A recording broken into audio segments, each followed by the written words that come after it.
spite of it, and I don't want to belabor this point because there will be many others speaking on it, in spite of it, there have been some bright lights, and we know of various programs. Which is going to have a very number is one side. The other side of it is in the non-slum urban areas. So the traditional family structure is breaking down in the societies where Bangladesh is particularly vulnerable because the institutions are not there, which you have in the West and in the North. So we feel for the urban dwellers in Bangladesh, in particular, and also the rest of the world. I wish you all the best. Thank you very much. Thank you. I request Dr. Abdul Jamil Faisal to quickly orient us to the objectives of the symposium. Bringing all of you together to discuss the title, as you see, that this is a Urban Health Symposium, taking actions for building healthy cities. I mean, the health of the people, the current policies and the practices. The second objective, we want to stimulate the dialogue. And we want to stimulate the dialogue in connection with changing the policies, or we need to look into the future, and that is looking beyond 2015 when the MDG goals come to an end. And the sessions, the titles, there will be a galaxy of speakers and presenters and panelists. We'll introduce the organizing institutes of the symposium. Sabina, please. I wish I could have a little footstool or something what the agenda is for today. So I start with the Bangladesh Urban Health Network. It's a civil society network comprising of 47 members. Its secretariat is at Eminence. Eminence, which is the other institution we're working with to make this event happen today, is an NGO working on health, nutrition, education, food security, climate change. The dice, please.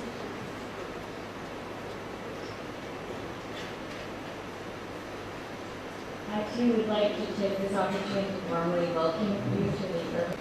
We have an exceptional group of presenters and panel members with us today and tomorrow. We're featuring several high-profile international guest speakers, including Dr. Gottlieb van Harden, a former MP from the Netherlands and a global health expert, Professor Kazi, and in this auditorium, and breakout sessions, which will take place in 4 different rooms. 3 on this level and 1 on the level below. So after this, the first plenary session, which is on governance for urban health, promising ways forward. This will be followed by afternoon tea, and then the second session, set of breakout sessions, will take place where you can choose between sessions covering migration and demographic change, engaging the private sector, community mobilization, all of 3 are on this level, and then downstairs a session on mapping for planning and control.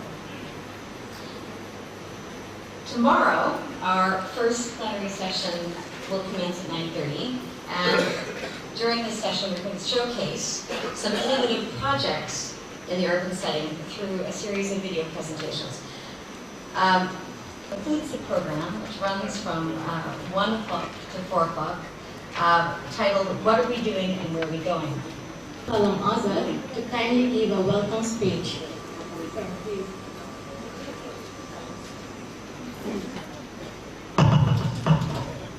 But that is a very poor and little experience.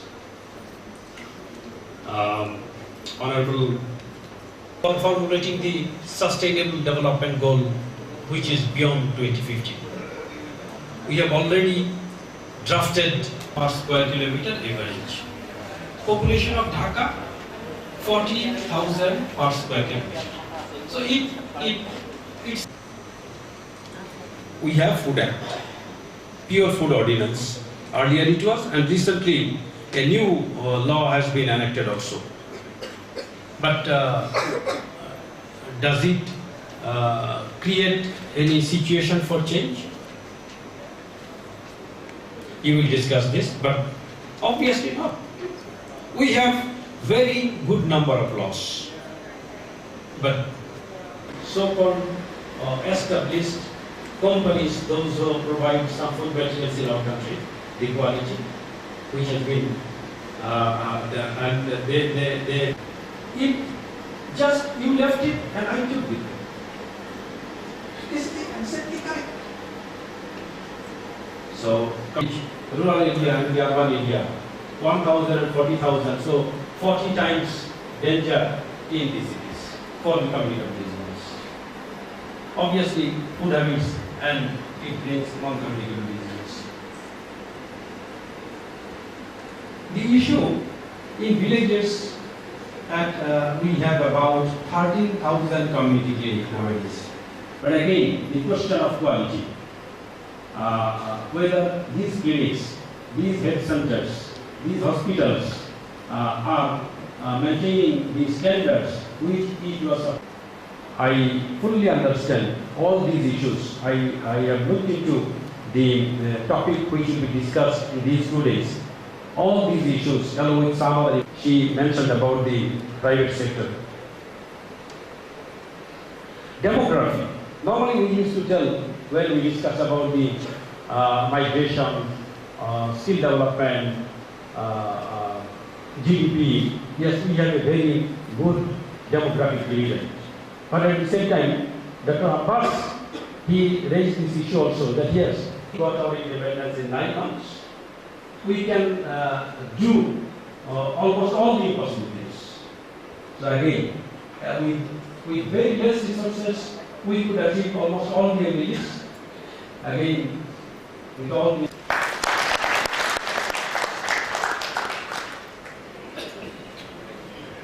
Thank you, sir. Stand there. I can hardly see myself. Good morning. I want to thank the organizers for this. The introduction was a little bit too overblown. I'm a simple doctor turned politician turned health researcher turned policy person. And basically today I attended the Lancet launch of the Bangladesh special issue. Lots of interesting speakers who addressed what is currently going on in Bangladesh in health. But we work sometimes a little bit with outdated models. I'm not talking about Bangladesh per se, I'm talking about the world at large. So new curiosity, new models. Secondly, we all know, and this became very, don't stay with it long enough to actually make the change really happen and make it internalized. So that is my second message. Political will to change. These 3 things we need to find forms for in the coming decades together. And this is what I want to speak with you about, and I'm going to stand in. 70% of the people predicted to live in urban settings by 2050. And out of these people today, 828 million are living in slums. So this means that this rapid urbanization that is ongoing, for many people it's going very fast. And so the normal reasoning that we hear, that we heard yesterday, that we hear today. Alas, the commitment that this requires to face these major shifts is not yet there to the full. And so what people then say is we need to have new urban planning. So a call for more planning, but the question is, more plans, are they going to make the difference? Yesterday, one of the honorable speakers actually said, well, we can plan ad infinitum, but basically we need more concrete actions and more sustained action, and I fully agree with that. So plans alone are not doing the job. Talking from a global perspective, urban health, if you think about it a little more, in the end, if you then say urban health and equity, that equity part is about finding the best modes of providing and attaining equal access to health in the dynamic environments of the city. So far, I think we're all together. If you say research on that, that is about finding open and productive and contributory modes of studying the many factors and processes that guarantee equitable health in the city. These 3 points, I think, are fairly self-evident. Now, if we look together at the last decades, or maybe even centuries, of health in the city, what is new? If you look today at organized focus on urban problems, that is not new, that was there already for a long time. For example, I can show you many photos, but if you look in Europe, for instance, the sanitary movement that was very big in the 19th century, it was very much intensified educational demands, all kinds of debates about the roles of government. That all was there in the 18th century, in the 19th century, and is there today. So in that sense, nothing is new.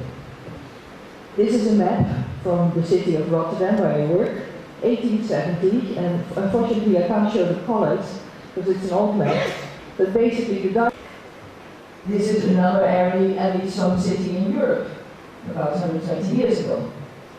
So, what is new? The idea that urban health connects to the shifts in economic and social conditions, and there's a lot of experience in humanity, in history, in the world, that we can share. And my appeal this morning is, a city, a town, 100 years ago had a size where people knew each other, where things were a little bit more manageable in that sense. People had familiarity. Now we don't even know sometimes what interests lie at the back of certain processes or developments.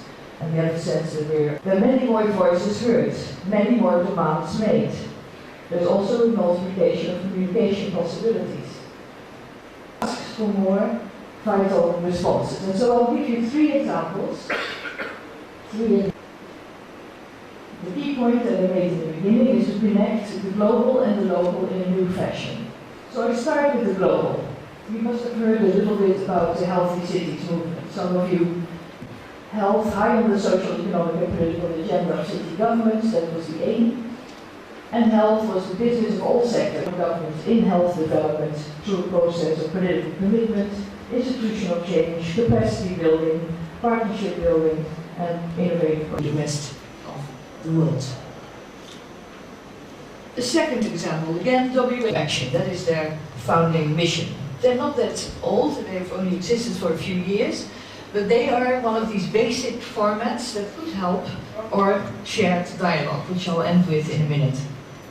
So they do mapping and monitoring, data on indicators, they do comparisons. If you get on the website of the Kobe Center, you'll see different country reports where they follow certain indicators for different countries, so you can start to compare a little bit. And of course they use some of the usual data sets for that, such as demographic and health surveys.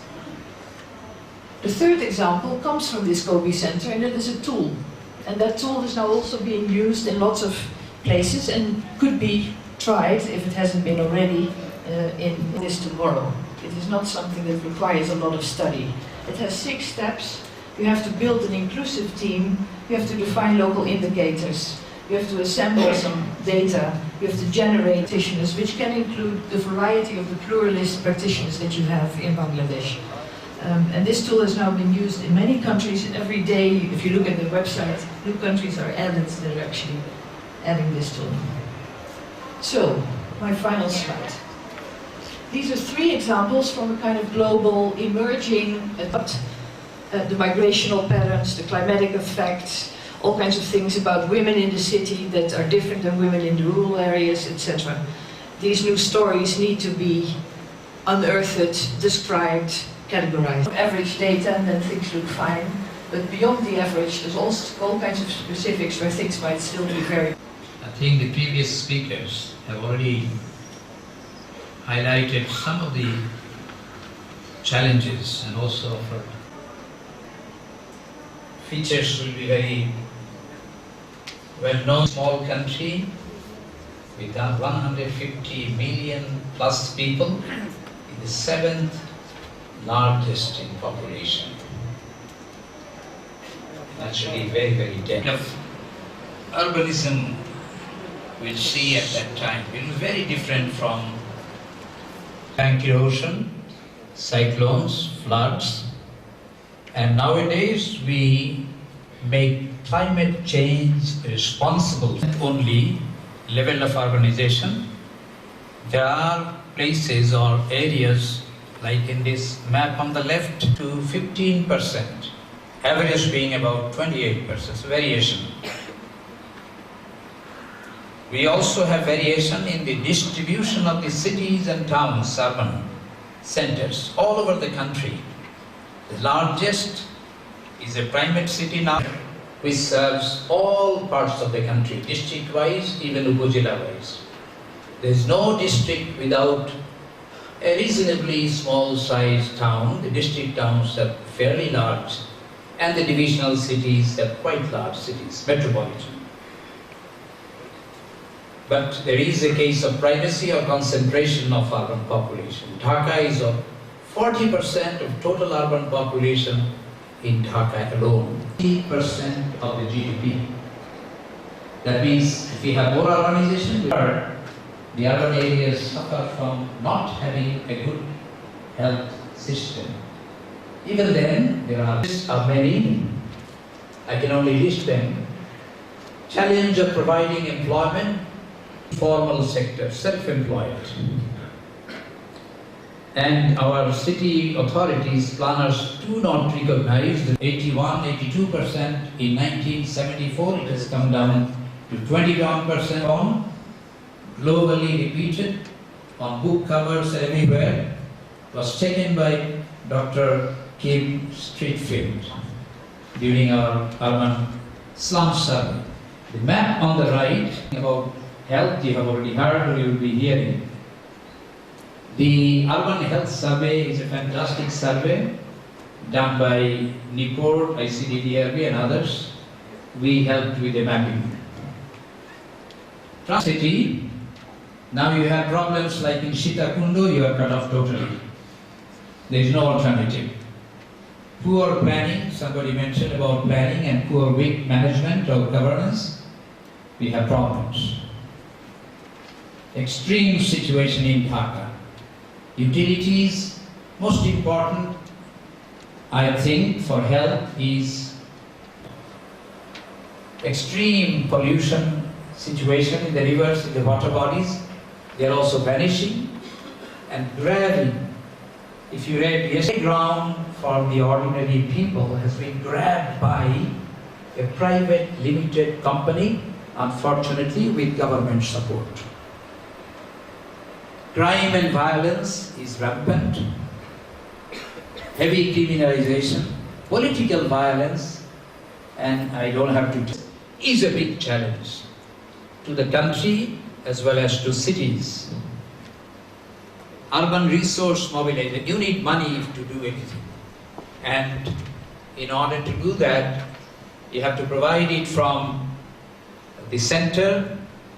Our chief guest this morning, Mr. Muhammad Abul Kalam Azad, sits at the very top of the planning ministry or ERD. That is where the money comes from, more or less. But the local authorities must be able to generate their own resources, mainly to corruption, mismanagement, and unholy alliances between politicians, government, even private society, even NGOs. Very unfortunate.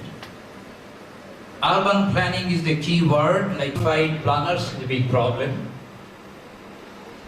Governance is always a problem. Lack of coordination, lack of authority. Nobody knows who is the father of Dhaka city, for example, today.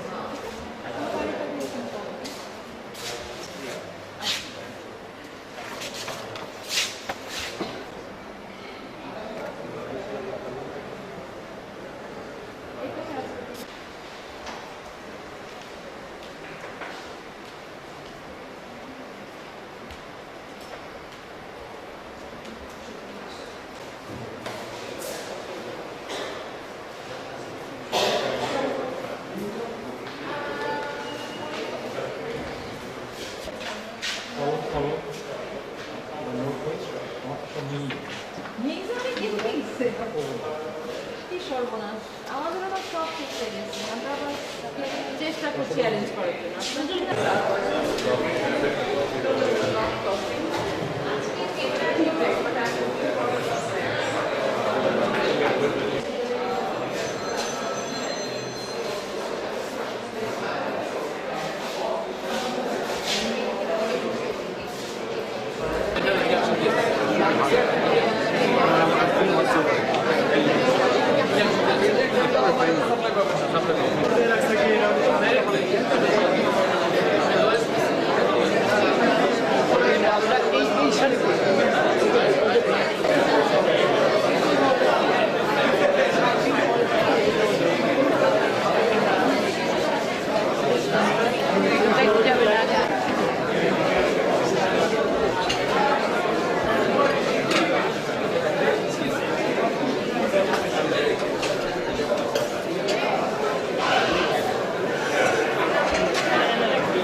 আমরা ঠিকই আসতেছিলাম এখানে আসলে বড় আর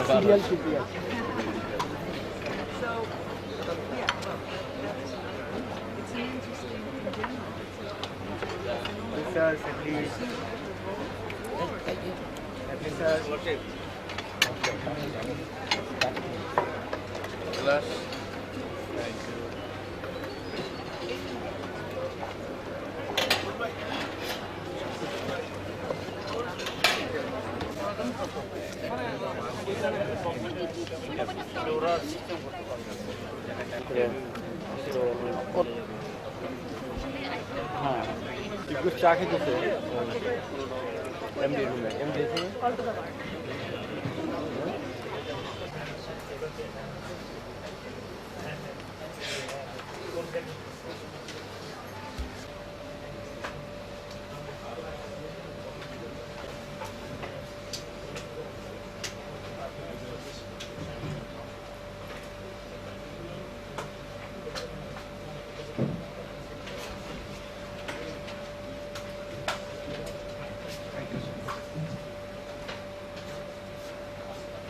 devastating consequences, and we need to talk about them both, but maybe a little bit separately. So we have three panelists, and in order on the program, they're Mr. Nandan Mukherjee,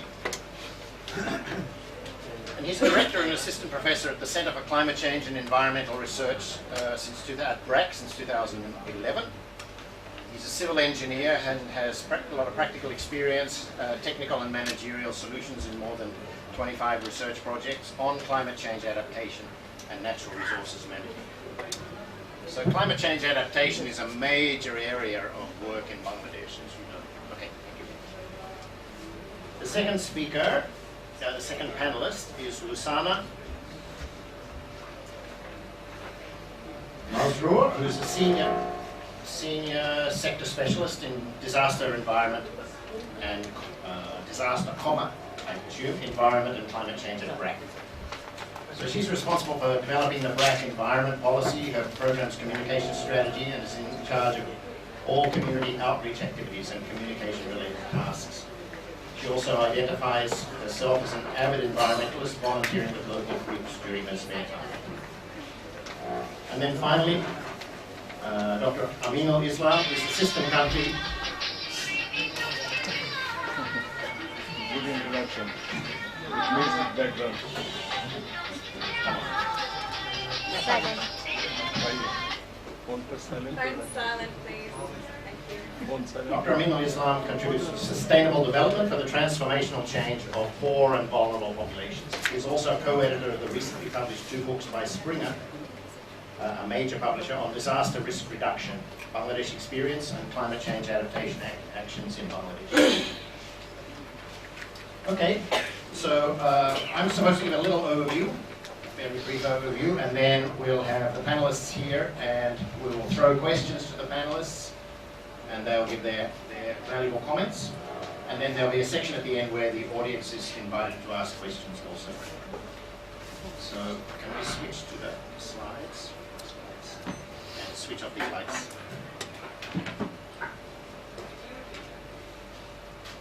Lighter switch গুলো মনে হয় এখানে, right? Lighter switch গুলো।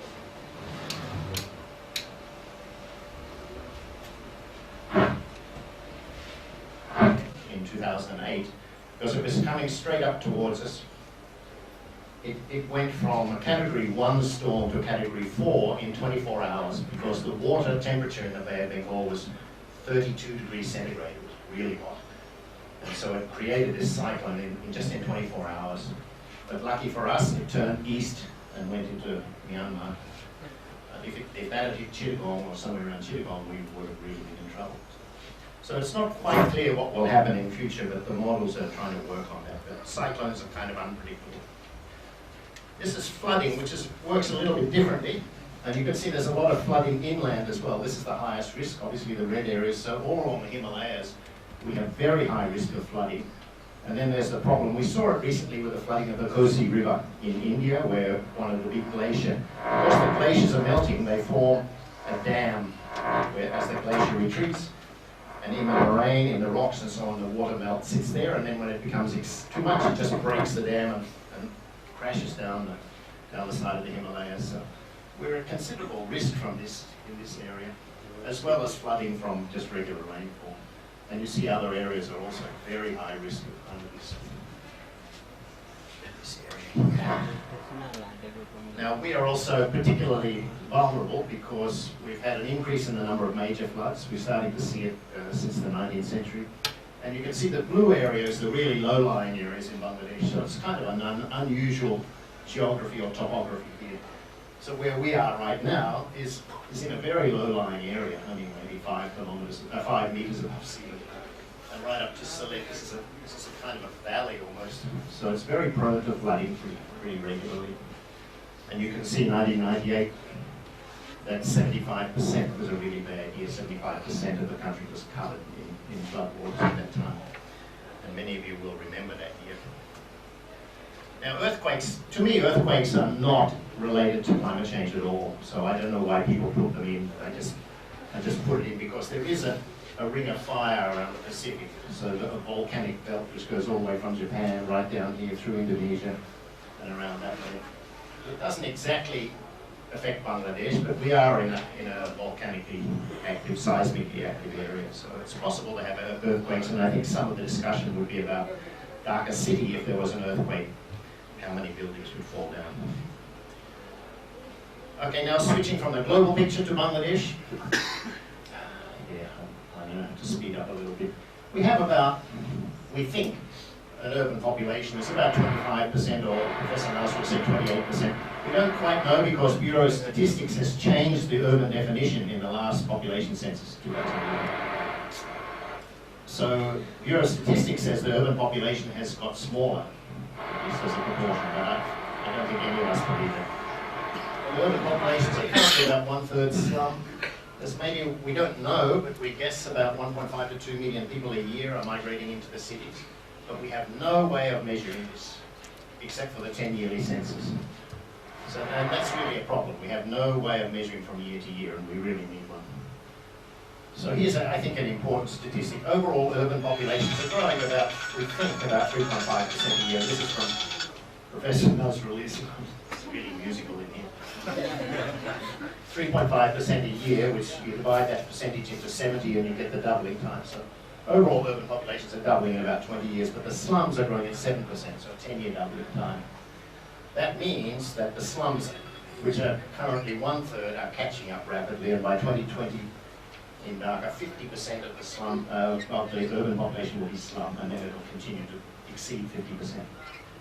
Still, if it still grows at 7% a year. So that's a bit worrying.